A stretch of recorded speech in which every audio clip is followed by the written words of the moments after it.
जीवन में ऐसे मोड़ भी आते हैं जब इंसान सोचता कुछ है और हो जाता कुछ और है। ऐसा ही कुछ हुआ था।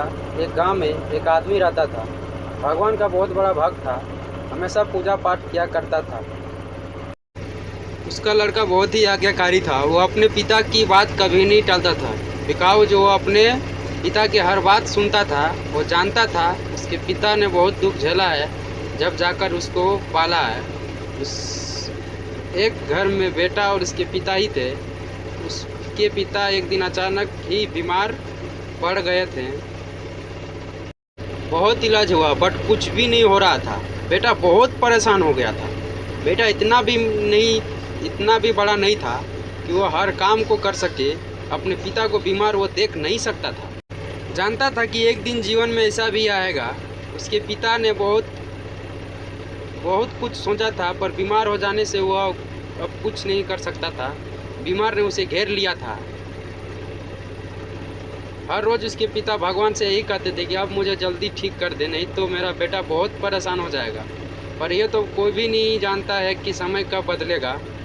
समय बदलता ज़रूर है, पर कब ये पता किसी को नहीं होता है।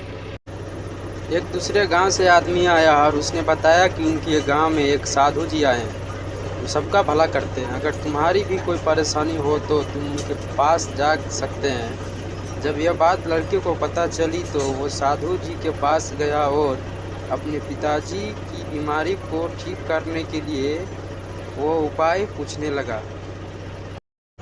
साधु ने उस लड़के की लगन को पहचान लिया था। वो समझ गए थे कि लड़का बहुत ही अच्छा है और अपने पिता की सेवा करता है। साधु जी ने उसे जंगल से एक फूल लाने को कहा, जिसके बाद वो ठीक हो जाएगा। लड़का अपने पिता के जो फूल लेकर आया, जिसको लाने में उसे बहुत परेशानी उठानी पड़ी थी। जब मुश्किल को हल करके वो फूल को लेकर आया और अपने पिता को वो फूल दिया, जिसके बाद वो ठीक हो गए थे। अब उसके पिता समझ चुके थे कि उनका बेटा बहुत प्यारा है, जो उनके लिए सब कुछ कर सकता है। जीवन में हम जो सोचते हैं वो पूरा हो या ना हो, बट हमारे पास बहुत कुछ होता है। इसलिए समय से पहचान करें।